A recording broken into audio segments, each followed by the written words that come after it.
बेटा अब आप बड़ी हो गई हो दोनों, तो आओ मैं आज आपको थोड़ा सा उठने बैठने और लोगों से मिलने का तरीका बताती हूँ। आप लोगों की भी बच्चियाँ हम सब की एक जैसी बच्चियाँ हैं, साझी हैं। आप भी थोड़ा सा अपने बच्चों को सिखाएं और ये तरीके थोड़े से सीख लें। तो बेटा जब भी बाहर से कोई गैर महरम रिश्तेदार कोई ऐसे आते हैं तो आपने उनके साथ, अगर वो आपसे इस तरह गले मिलने की कोशिश करते हैं तो आपने ऐसे नहीं मिलना। आपने आके सलाम करना है या सर पे प्यार ले लेना है, जिस तरह बड़े बुजुर्ग प्यार करते हैं।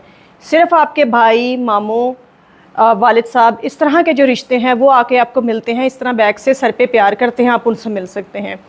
दूसरी चीज़ बेटा, अब आप बड़ी हो रही हैं तो आपने जब भी बैठना है तो बैठने के कुछ तरीके होते हैं। जब भी आपने किसी के सामने बैठना है, स्पेशली मेल पर्सन बैठे हों या फीमेल भी हों, तो कभी भी आपने इस तरह नहीं बैठना। अपनी टांगों को हमेशा बेटा कवर करके बैठना है, इस तरह या फिर इस तरह। ये बहुत ज़्यादा जो है वो एक सोबर लुक देता है, बजाय ये कि आप टांगें खुली करके बैठे। और दूसरी चीज़, जब भी आप बैठें आपने ये ध्यान रखना कि आपकी ट्राउज़र ने आपकी पिंडली को छुपाया हुआ है। जितना भी मॉडर्न दौर हो, जितनी भी आपकी दोस्तें आपको कहें कि तुम पेंडू हो, तुम शलवार नीचे तक ट्राउज़र पहनती हो, बिल्कुल आपने परवाह नहीं करनी। आपकी पिंडलियाँ छुपी हुई होनी चाहिए, पूरी टांग आपकी कवर होनी चाहिए, चाहे आप इस तरह बैठ रही हैं, चाहे आप इस तरह बैठ रही हैं, चाहे आप कहीं चल के जा रही हैं।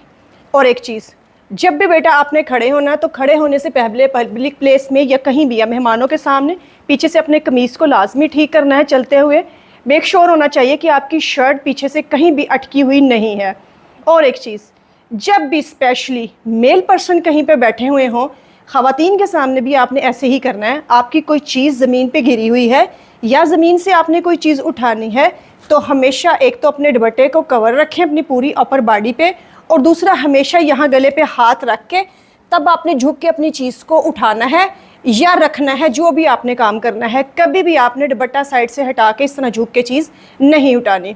और एक बात बेटा, जब भी कभी पब्लिक से आप गुज़र रहे हो, पब्लिक प्लेस पे आप गुज़र रहे हो, आपको जितनी भी शदीद खांसी आ रही हो, आप कोशिश करें कि आप उस खांसी को रोकने की कोशिश करें। जितना आपसे ज़ब्त हो सकता है आप कर लें, अनटिल कि आपका वो बुरा हाल नहीं हो रहा, वो आपकी खांसी ज़बरदस्ती निकल नहीं गई।